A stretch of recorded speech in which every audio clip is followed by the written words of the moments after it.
মহাবিশ্ব সৃষ্টির লগ্ন থেকে এ যাবৎ পর্যন্ত বহুবার পৃথিবীতে অসংখ্য যুদ্ধ সংঘটিত হয়েছে। ঐতিহাসিকগণের মত অনুযায়ী অধিকাংশ যুদ্ধই হয়েছে ধর্মকে নিয়ে। আমরা যদি শতকরার হিসাব করি তাহলে দেখতে পাব প্রায় 70% যুদ্ধই ছিল ধর্মযুদ্ধ। কিন্তু আলেমদের মত ধর্মের প্রয়োজনীয়তাই ছিল সুশৃঙ্খল জীবন বিন্যাস।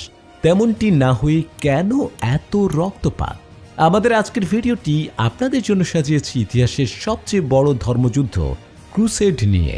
মূল আলোচনায় প্রবেশের পূর্বে ক্রুসেড কি এইটা নিয়ে একটি সংক্ষিপ্ত আলোচনার প্রয়োজনীয়তা অনুভব করছি। ক্রুসেড অর্থ হল ধর্মযুদ্ধ। আপাতত দৃষ্টিতে বলা যায় যে পবিত্র ভূমি জেরুজালেমের উপর কর্তৃত্ব প্রতিষ্ঠা নিয়ে ইউরোপের খ্রিস্টান ও প্রাচ্যের মুসলমানদের মধ্যে 11 শতক হতে 13 শতক পর্যন্ত সুদীর্ঘ প্রায় 200 বছর ব্যাপী যে ভয়াবহ যুদ্ধ সংঘটিত হয় তাই ইতিহাসে ক্রুসেড নামে পরিচিত। এই যুদ্ধ মধ্যযুগীয় ইউরোপ ও এশিয়ার ইতিহাসে একটি আলোড়ন সৃষ্টিকারী ঘটনা। এশিয়ার মুসলমান এবং ইউরোপের খ্রিস্টানদের মধ্যে বিরাজিত সুদীর্ঘকালের ঘৃণা, বিদ্বেষ ও দ্বন্দ্ব কলহের বহিঃপ্রকাশ ঘটে এই ক্রুসেড বা ধর্মযুদ্ধে। তাই এই ক্রুসেডের কারণ ছিল যেমন বহুবিধ, তেমনি এর ফলাফল ছিল সুদূর প্রসারী। ধর্মীয় কারণের পাশাপাশি রাজনৈতিক, অর্থনৈতিক ও সাংস্কৃতিক কারণও ক্রুসেডের সাথে জড়িয়ে রয়েছে। প্রিয় দর্শক, ভিডিও অনেক বড় হয়ে যাবে বিধায় আজকে আমরা শুধু ধর্মীয় কারণ নিয়ে আলোচনা করব। আশা করি ভিডিওটি স্কিপ না করে শেষ পর্যন্ত আমাদের সাথেই থাকবেন। ধর্মীয় কারণ।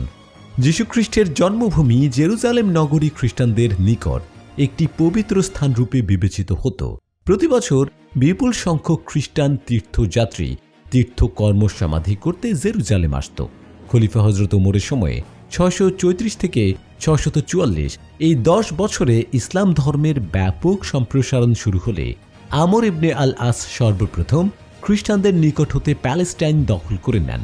ফলে জেরুজালেম মুসলমানদের অধীনে চলে আসে। কিন্তু হজরত ওমরের সময়কাল হতে আব্বাসীয় খলিফাগণ পর্যন্ত খ্রিস্টান তীর্থযাত্রীদের প্রতি কোনো দুর্ব্যবহার করা হয়নি, কারণ তখন পর্যন্ত মুসলিম শাসকগণ ছিলেন ধর্ম সহিষ্ণু। কিন্তু সমস্যা বাধে যখন ফাতেমি বংশের শাসক আল হাকিম 1009 খ্রিস্টাব্দে জেরুজালেমে খ্রিস্টানদের পবিত্র সমাধি সহ কতিপয় গির্জা ধ্বংস করেন। সেই সময়টাতে প্রচণ্ড উত্তেজনার সৃষ্টি হয়। শাসক আল হাকিম ইহুদি ও খ্রিস্টানদের আলাদা পোশাক পরতেও বাধ্য করেন। তবে এত কিছুর পরও ইহুদি খ্রিস্টানরা মোটামুটিভাবে ধর্মীয় স্বাধীনতা ভোগ করায় খ্রিস্টানগণ তখন জেরুজালেম নগরী উদ্ধারে খুব বেশি তৎপর হয়নি। কিন্তু 1076 খ্রিস্টাব্দের পরে পরিস্থিতি পুরোপুরি পাল্টে যেতে থাকে, যখন কিনা বাগদাদ কেন্দ্রিক সেলজুক তুর্কিগণ খ্রিস্টানদের উপর নির্যাতন শুরু করে। এখানে বলে রাখা ভালো, সেলজুক তুর্কিরা 1055 থেকে 1194 খ্রিস্টাব্দ পর্যন্ত ক্ষমতা ছিল। প্রচণ্ড রকম ধর্মীয়ভাবে অসহিষ্ণু সেলজুকরা তীর্থযাত্রায় বাধা দান সহ তীর্থযাত্রীদের উপর নির্যাতন চালাতে থাকে। নির্যাতনের এই খবর অতি অল্প সময়ে ইউরোপে পৌঁছালে খ্রিস্টানদের মধ্যে প্রবল অসন্তোষ বৃদ্ধি পায় এবং তাদের পবিত্র ভূমিকে মুসলিমদের হাত থেকে রক্ষা করাটাকে তারা ধর্মীয় কর্তব্য বলেই গণ্য করে। তবে ওই সময়টাতে সেলজুকদের শক্তি এত বৃদ্ধি পেয়েছিল যে তারা ফাতেমি শাসকদের থেকে 1070 খ্রিস্টাব্দে সিরিয়া দখল করে নেয়।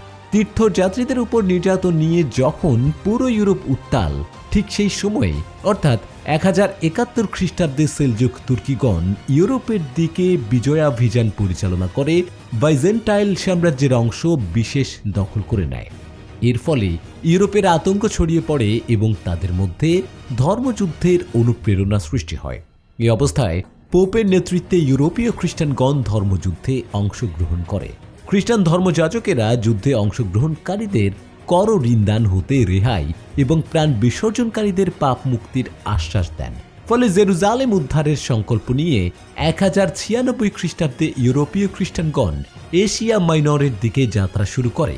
অপরদিকে হজরত দাউদ আলাইহিসসালাম ও হজরত মুসা আলাইহিসসালামের বহু স্মৃতি বিজড়িত স্থান এবং হজরত মুহাম্মদ সাল্লাল্লাহু আলাইহি সাল্লামের মিরাজ গমন স্থান জেরুজালেম ইহুদি ও মুসলমানদের মধ্যে সমানভাবে পবিত্র বলে বিবেচিত। তাই মুসলমানগণও জেরুজালেমের কর্তৃত্ব রক্ষার্থে যুদ্ধে যোগদান করে ইতিহাস বিজড়িত এই যুদ্ধই ক্রুসেড বা ধর্মযুদ্ধ হিসেবে পরিচিত। সুপ্রিয় দর্শক, আজ এই পর্যন্তই। দেখা হবে নতুন কোনো বিষয় নিয়ে খুব শীঘ্রই। ততক্ষণ ভালো থাকবেন।